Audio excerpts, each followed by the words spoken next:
Bumper ഭാഗ്യശ്രീയുടെ ഒന്നാം സമ്മാനത്തിന് അർഹമായ number VD1354552.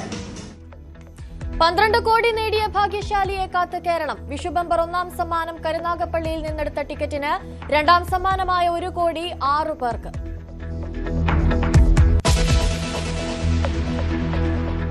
Police സേനയിൽ സമൂല മാറ്റത്തിന് ആഭ്യന്തര വകുപ്പ്. സ്റ്റേഷനുകൾ ജനസേവാ കേന്ദ്രമാക്കുമെന്ന് രമേശ് ചെന്നിത്തല. ലഹരി മാഫിയയെ നേരിടാൻ പ്രത്യേക പദ്ധതി. നിയമത്തെ വെല്ലുവിളിക്കുന്നവരെ വെറുതെ വിടില്ലെന്നും ആഭ്യന്തരമന്ത്രി.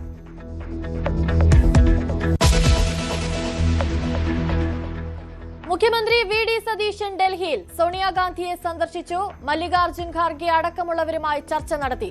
പ്രധാനമന്ത്രിയെ കാണാൻ അടുത്തയാഴ്ച വീണ്ടും ഡൽഹിക്ക്.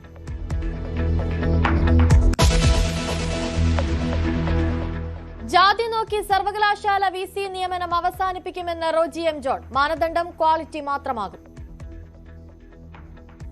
തീർച്ചയായിട്ടും സർവകലാശാലകളിലെ ഇത്തരം നിയമനങ്ങളിൽ ഒറ്റ മാനദണ്ഡം ക്വാളിറ്റി മാത്രമായിരിക്കണം.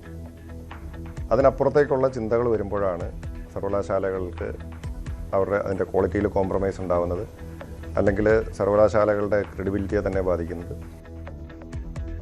ക്യാമ്പസുകളിൽ വിദ്യാർത്ഥി രാഷ്ട്രീയം സജീവമാകണം. ഉന്നത വിദ്യാഭ്യാസ മേഖലയിൽ കാലാനുസൃതമായ മാറ്റം വരുത്തുമെന്നും മന്ത്രി.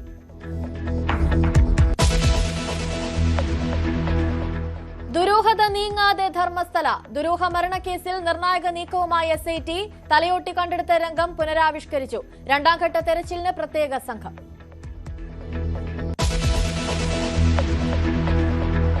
പാരിയത്തുകാവ് കുടിയൊഴിപ്പിക്കലിൽ നിയമ പോരാട്ടത്തിന് സർക്കാർ. തിങ്കളാഴ്ച ഹൈക്കോടതിയെ സമീപിക്കും. സമരം കൂടുതൽ ശക്തമാക്കി DYFI. 50 പേർക്കെതിരെ എടുത്ത കേസ് പിൻവലിക്കണമെന്ന് CPM. കൊച്ചി സെക്സ് റാക്കറ്റ് കേസിൽ ബിലാലിനെതിരെ മൊഴി. ദുബായിൽ വെച്ച് പീഡിപ്പിച്ചതായി പരാതിക്കാരി. റാക്കറ്റ് പ്രവർത്തനങ്ങൾക്ക് നിരവധി സിമ്മുകളും അക്കൌണ്ടും ഉപയോഗിച്ചു. പിടിയിലായവരെ വിശദമായി ചോദ്യം ചെയ്ത അന്വേഷണ സംഘം.